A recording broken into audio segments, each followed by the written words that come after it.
do believe that our way of life, living free, living where there are no limits to where you go, is a threat to the idea that somebody else will control you and tell you where you will live, how you will live, and what you will do with your life. And let it never be lost on you, or me, that anyone who would put a bomb to the belly of his own child and detonate that bomb for his cause would be more than willing to kill your child for his cause. And so we live in a very dangerous world. And the threats are many. Because there's also reason to believe that when we say sometimes that there are some domestic issues that really aren't that important, I would say that today we've seen how important some of them are. The control of our borders is important because we need to make sure that people, at the same time, who did what they did today in Pakistan, don't easily slip across our borders with the same intention of doing it to us. Well, we can produce our own sense of violence. We don't have to go outside. But the least we can do is to make sure that we have some control on our own borders for our own safety and our own security.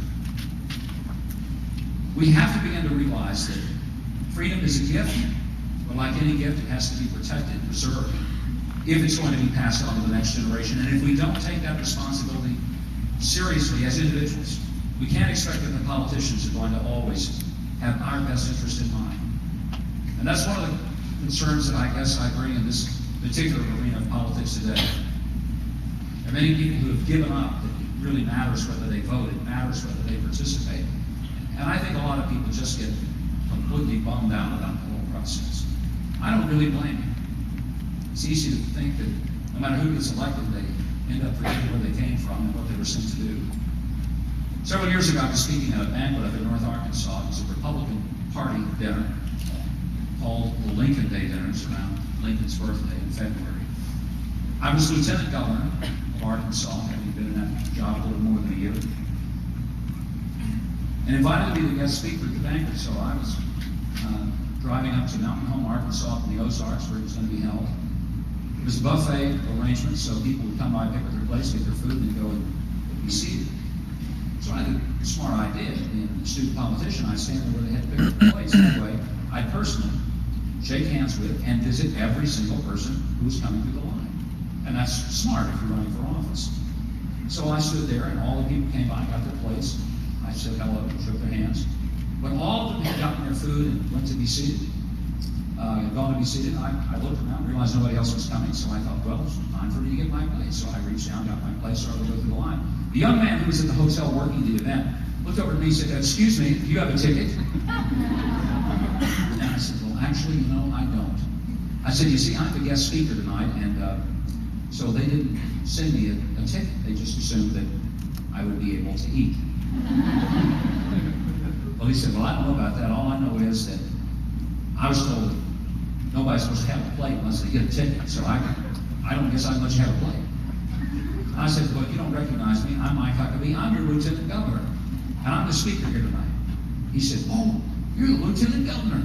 Man, it's an honor to meet you." He shook my hand, and I thought, good. He said, "But I still can't let you have a plate unless you have a ticket." I realized I was not getting anywhere with this kid, so I thought, okay. So I went to the head table, sat down. The guy named Dick Coleman, who was the chairman of the Republican Party in Baxter County, was seated at the head table. I sat down beside him. Dick looked over and he says, "Mike, are you not hungry?" I said, "Well, Dick, actually, I was hungry, but I said, the young man back there in the room told me that if I didn't have a ticket, I couldn't get a plate." All the color just left Dick's face. You could just see the embarrassment. He jumped up from his chair. I reached over and grabbed him the coat and I pulled him back down to his chair. I said to Dick, "First of all, sit down. And secondly, calm down. You are not going to go back there. You're not going to say a word to that young man. Because that's the first kid I've seen in a long time who did exactly what he was told to do. Leave that young man alone." Now, the reason that politicians get in trouble sometimes is they forget what they were told to do. When we send people to Washington, we tell them it's to cut our taxes, don't make them harder. The fact is, most people I've never met a person who said, "Governor, my taxes are just too darn low. I wonder if you could raise them." You think you guys could just take a little more out of my paycheck? Because I get that check and I see how little you've taken out of it, and I think, you just got to take more. In fact, during the time when I was governor, we had a time when some of the legislators were saying we needed to raise taxes. We were going through a tough time. We were trying to cut expenses instead. And so finally, I heard all this as much as I wanted, and I had some envelopes printed out, and I created a fund for the Department of Finance Administration, and I called it the Tax Me More Fund. It's real simple. Everywhere I would go to speak, I hold up an envelope, and I said, some of you may not think you're paying enough in tax.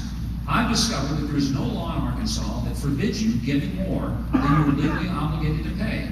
So all of you who feel that you're not quite getting your fair share, that you're not quite coughing up enough, I'd like to now provide you an envelope so that you can put whatever amount would make you feel better. And would anyone like an envelope? And I'd wait, and I'd wait, and I'd wait, and you know what? No one ever seemed to want it. Over about 18 months, I think we ended up getting, $1,300 in the account. 1,000 of it was from one of the liberal state senators who really did want to pay more taxes.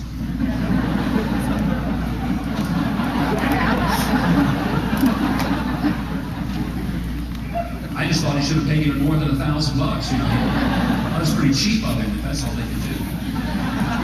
The point is, most of us don't have the feeling that government is not taking enough money from us. We have a distinct feeling that government may be spending a lot of it that they shouldn't be spending. And this last Congress just got finished with the budget, 9,000 earmarks in the budget. Now, an earmark, for those of you uninitiated here, is a little piece of legislation that essentially targets money to a specific district for a very specific project. That means that someone has taken the money out of your pocket and put it in someone else's pocket without your knowledge or permission. That's basically what an earmark is really all about. And despite the fact that approval rating for Congress is lower than that of a mafia hitman. By the way, you probably should have more respect for a mafia hitman. Just the fact is, Congress continues to do the very things that we tell them not to do.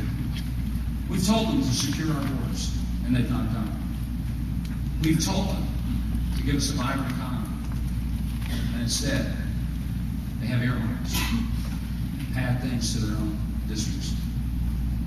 We've told them that we wanted education to work for every kid in this country, and yet 6,000 kids every day drop out. So completely just quit. And it's not because they're ignorant. It's not because they lack intelligence. It's because they're bored. Because we've not created a modernized education system that is about the students. We've created one that is about the schools. We've told them that we wanted a healthcare system that actually focused on health, not just waiting until people are catastrophically ill with an incredible disease and then hope that we do something about it, which is unsustainable. The cost is simply out of control. And instead, they want to argue whether the government is going to be in control of your health or whether the private insurance companies are going to be in your health. I think both ideas are wrong. You ought to be in control of your health. I don't trust private insurance companies any more than I trust the government making decisions about whether I live or die and who my doctor is. Has it ever occurred to them that maybe we ought to empower individuals as consumers, the same people who decide who does your car insurance and who does your home insurance and who does your life insurance, that maybe you ought to make some of those decisions and the insurance would stay with you rather than leave when you left your jobs? That would make a lot of sense.